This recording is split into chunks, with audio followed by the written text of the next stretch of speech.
আমাদেরকে সবচেয়ে ভালোবাসেন আমাদের রব আল্লাহ। সত্যিকারের ভালোবাসার ডেফিনেশনটা হচ্ছে যে আপনি নিঃস্বার্থভাবে কাউকে ভালোবাসেন। আমাদের আশপাশে যারা আছে, যারা হালাল, ইভেন হালাল, আমার মা, আমার বোন, আমার বাবা, আমার স্ত্রী, আমার ছেলে, আমার মেয়ে, এদেরও যদি কখনো স্বার্থে আঘাত পড়ে, দেখবেন সেও আপনার পাশ থেকে সরে যাচ্ছে। এমন হয়নি কখনো? আপনার বন্ধু, আপনার বন্ধু, আপনার ব্যবসার পার্টনার, আপনার বস, আপনার কলিগ, ওদের স্বার্থে আঘাত হলে ওরাও সরে যাচ্ছে পাশ থেকে, জিগরি দোষ সরে গেল পাশ থেকে, হয় না এমন? ভালোবাসা দুই প্রকার। বলেন কয় প্রকার? আমার সাথে বলেন, এখানে শেষ করে দিব 10টা মিনিট। ভালোবাসা কয় প্রকার? একটা হচ্ছে নিঃস্বার্থ ভালোবাসা। কি স্বার্থ? কোনো স্বার্থ নাই, নিঃস্বার্থভাবে ভালোবাসা। একটা হচ্ছে কোনো না কোনো স্বার্থ জড়িত আছে এমন ভালোবাসা। আপনার স্ত্রীর চাহিদাও যদি আপনি পূরণ করতে ব্যর্থ হন, দেখবেন স্ত্রীর সাথে আপনার গন্ডগোল লেগে যাচ্ছে, যদিও সে হালাল বৈধ। তাই না? এমন হয় না অনেক সময়? আমি তো অনেকদিন বলেছি, অনেকদিন আগেও বলেছি, 5 বছর 6 বছর আগে, যে মানুষ আসলেই মানুষের অবস্থানকে মূল্যায়ন করে। ভিতর থেকে মানুষকে শুধু মূল্যায়ন করে আল্লাহ রাব্বুল আলামিন। না হলে কি হতো? এই যে এত অন্যায় আমরা করেছি, আল্লাহ পাক কি আমাদেরকে ছেড়ে দিয়েছেন, ফেলে দিয়েছেন, গজবে ধ্বংস করে দিয়েছেন? এই যে আল্লাহ পাক যে আমাদেরকে মহব্বত করেন, ভালোবাসেন, তার প্রমাণ এগুলো। আল্লাহ পাক চান যে আমরা যেন ফিরে আসি। আল্লাহ পাক বলছেন, সারা দুনিয়ার সমান গুনাহও যদি সে করে ফেলে, আসমানের সমানও গুনাহ করে ফেলে, খালি তওবা করে ফিরে আল্লাহকে বলবে, আস্তাগফিরুল্লাহাল্লাযী লা ইলাহা ইল্লা হুয়াল হাইয়ুল কাইয়্যুম ওয়া আতুবু ইলাইহি। আল্লাহ পাক বলছেন, খালেস তওবা করলে গুনাহ তো মাফ করে দিবই, আগের গুনাহগুলোকে নেকি দিয়ে পরিবর্তন করে দিব। না ভালোবাসা না?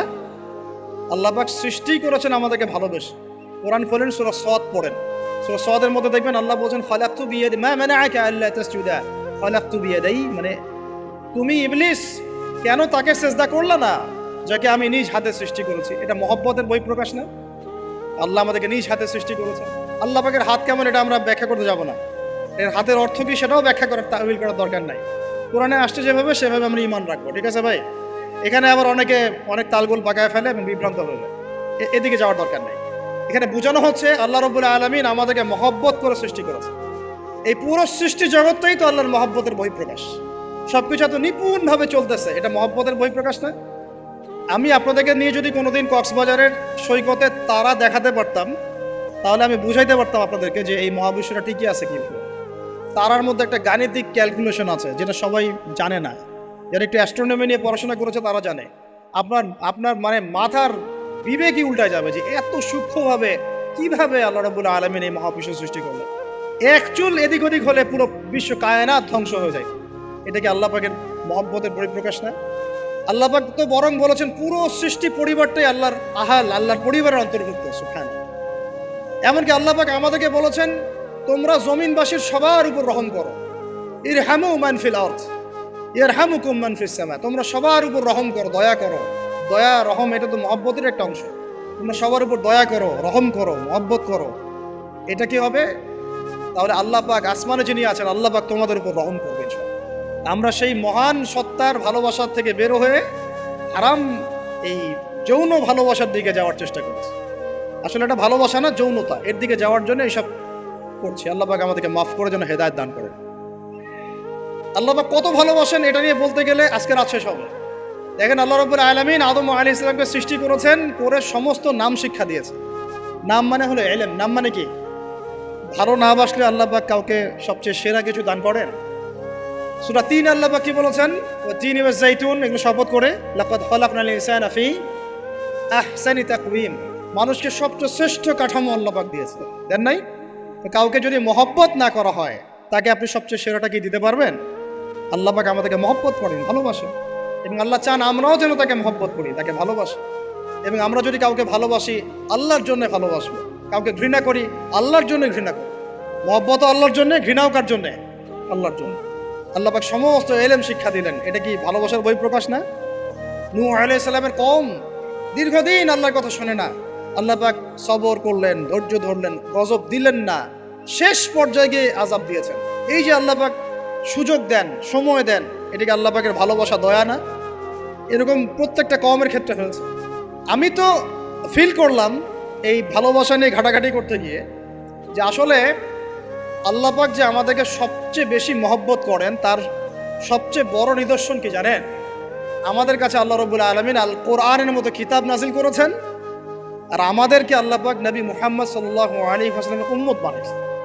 আল্লাহ পাক যে নবী মুহাম্মদ সাল্লাল্লাহু আলাইহি ওয়াসাল্লামকে এই দুনিয়াতে পাঠিয়েছেন না, এটাই সবচেয়ে বড় মহব্বত, সবচেয়ে বড় রহমত। কারণ তার সুন্নতে এমন কিছু নাই যেটা আপনি খুঁজে পাবেন না।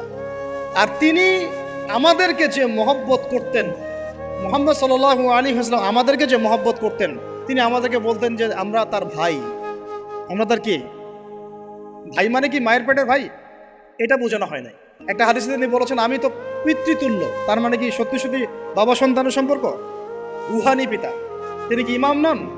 তিনি ইমাম, তিনি নেতা, তিনি আমাদের শিক্ষক, তিনি নবী। তো তিনি আমাদেরকে যে মহব্বত করতেন, তিনি একদিন বলছিলেন নবী সাহাবীদের সামনে, কাশ আমি যদি আমার ভাইদেরকে দেখতে পেতাম। সাহাবীরা বলছেন, ইয়া রাসূলুল্লাহ আমরা কি আপনার ভাই না? তখন নবীজি বলছেন, না, তোমরা আমার সাহাবী। আমার ভাই তারা যারা আমাকে না দেখেই আমার প্রতি ঈমান নিয়ে আসবে। প্রত্যেক নবীকে আল্লাহ পাক একটা দোয়া করার চান্স দিয়েছে। কয়টা ভাই? এমন একটা দোয়া যেটা করলে আল্লাহ পাক কবুল করবেনই করবেন। করলে আল্লাহ পাক কি করবেন? অবশ্যই কবুল করবেন। নবী সাল্লাল্লাহু আলাইহি ওয়াসাল্লাম বলছেন যে সমস্ত নবী এই দোয়াটা পৃথিবীতে করে ফেলেছে, আমি এই দোয়াটাকে মুলতবি রেখেছি যে কাল কিয়ামতের মাঠে আমি আমার উম্মতের জন্য সুপারিশ করবো ইনশাআল্লাহ।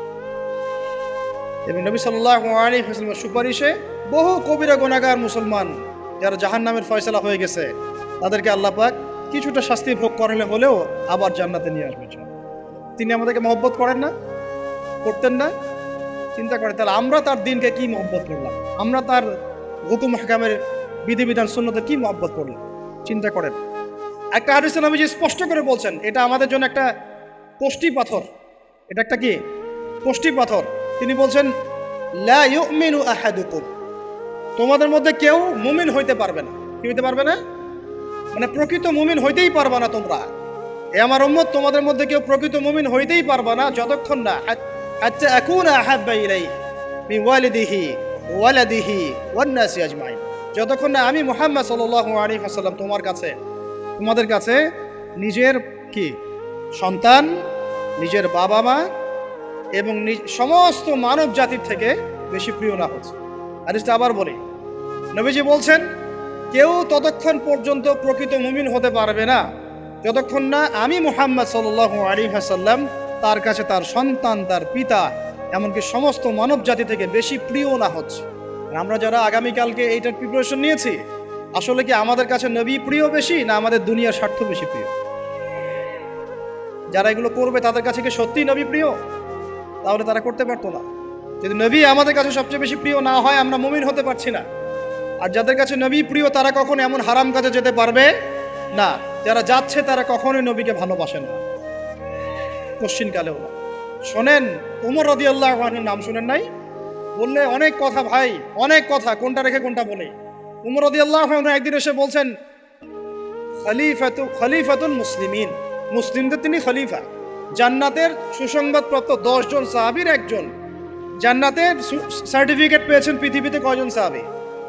একটা হাদিসে একসাথে 10 জন। ওই 10 জনের অন্যতম একজন, যিনি এমন শাসন ব্যবস্থা পৃথিবীতে প্রতিষ্ঠা করেছিলেন যার মতো মিসাল এখন পর্যন্ত পৃথিবীতে আর দেখা যায় নাই। একটা হাদিসে আসছে যে রাস্তা দিয়ে ওমর হাঁটে ওই রাস্তা দিয়ে শয়তান হাঁটে না। কি বুঝলেন? শয়তান যদি দেখে ওই যে ওমর, ও আর ওই যাবেন ওই রাস্তা দিয়ে। এই হচ্ছে ওমর ইবনে খাত্তাব। আমার পরে কোনো নবী নাই। নবীজি বলছেন আমার পরে কোনো নবী নাই, লা নবিয়্যা বা'দি, আমার পরে কোনো নবী নাই। যদি হতো তাহলে ওমর হতো, যদি হতো তাহলে ওমর হতো। অন্য একটা হাদিসে আসছে আমার পরে কোনো নবী নাই, তবে তুমি আমার, এটা অন্য সাহাবী সম্পর্কে, আলী ইবনে আবি তালিব সম্পর্কে, তুমি আমার জীবনে তেমন মূসার জীবনে হারুন ছিল যেমন। এটা হচ্ছে আলী ইবনে আবি তালিব। এখানে কথা হচ্ছে ওমর রাদিয়াল্লাহু আনহুর মতো মানুষ নবীর কাছে এসে বলছেন সাল্লাল্লাহু আলাইহি ওয়াসাল্লাম, ইয়া রাসূলুল্লাহ ওয়াল্লাহি লা উহিব্বুক, আল্লাহর কসম করে বলছি আমি আপনাকে অনেক মহব্বত করি, ইল্লা মিন নাফসি, আমার নফসের চেয়ে বেশি না। মানে আমি আমার জানের চাইতে আপনাকে বেশি মহব্বত করি না। কথা কি বুঝতে পারতেন কি? মানে আমি আপনাকে অনেক মহব্বত করি ইয়া রাসূলুল্লাহ, সব কিছু থেকে বেশি মহব্বত করি, কিন্তু আমার নিজের জানের চেয়ে বেশি না। নবী সাল্লাল্লাহু আলাইহি ওয়াসাল্লাম বলেন, লা ইয়া ওমর, এখনো মুমিন হওনি ওমর। কাকে বলছেন? কাকে বলছেন? জান্নাতের সার্টিফিকেট প্রাপ্ত একজন মানুষকে। লা ইয়া ওমর, এখনো হওনি। তখন নবী সাল্লাল্লাহু আলাইহি ওয়াসাল্লামকে তিনি একটু পরে আবার বলছেন, ইয়া রাসূলুল্লাহ ওয়াল্লাহি আলান, এখন লা হাব্বা ইলাইয়া মিন কুল্লি শাই হাত্তা মিন নাফসি, এখন থেকে আপনি আমার কাছে সবচেয়ে বেশি প্রিয় সব কিছু থেকে, এমনকি আমার নফসের থেকেও বেশি প্রিয়। তখন নবীজি বলছেন, আলান ইয়া ওমর, এখন ওমর, এখন তুমি মুমিন হলে। তাহলে যারা আমরা নবীর সুন্নতের খেলাফ এইসব অপসংস্কৃতি, নোংরামি, জেনা, ব্যভিচার, কনসার্ট, নাটক, সিনেমা, পরকিয়া, এইসব তথাকথিত ভালোবাসা দিবস, এই জেনা দিবসগুলো পালন করছি, আমরা কি আসলেই নবীকে ভালোবাসি? আমরা কি সত্যি আল্লাহকে ভালোবাসি? আল্লাহ পাক আমাদেরকে বোঝার তৌফিক দান করেন, জাহিলিয়াত থেকে ফিরে আসার তৌফিক দান করেন। এরকম প্রচুর ঘটনা। ভালোবাসা তো এগুলোর নাম। ভালোবাসা কাকে বলে জানেন? সাহাবীরা বাসায় যেতেন, আবার দৌড় দিয়ে আসতেন নবী সাল্লাল্লাহু আলাইহি ওয়াসাল্লামের চেহারাটা একটু দেখার জন্য। এটা নাম ভালোবাসা।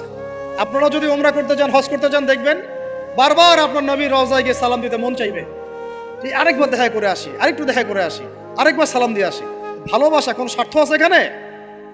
নবী সাল্লাল্লাহু আলাইহি ওয়াসাল্লাম কি আমাদের কাছে কোনো স্বার্থ দাবি করেছেন?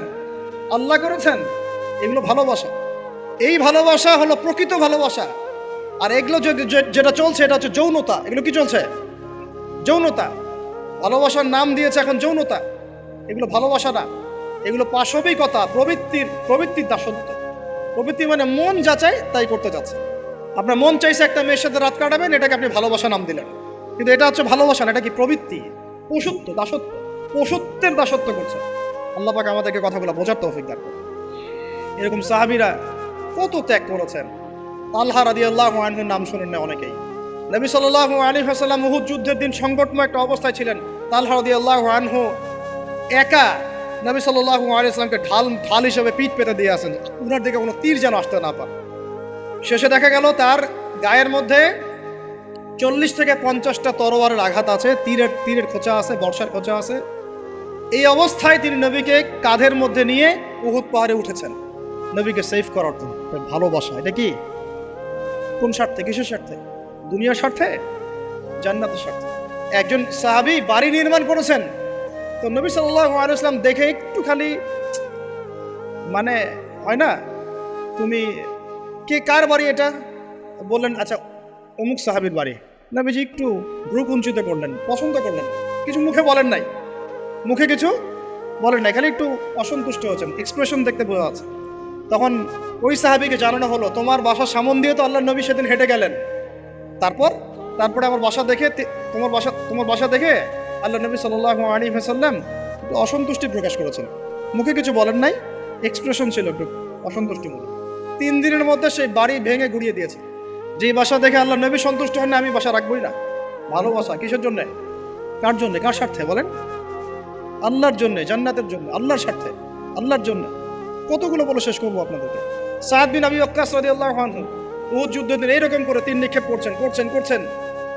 আল্লাহ নবী বলছেন, ইয়া সাদ, হে সাদ, তীর ছুড়ো, তোমার জন্য আমার পিতামাতা কুরবান হোক।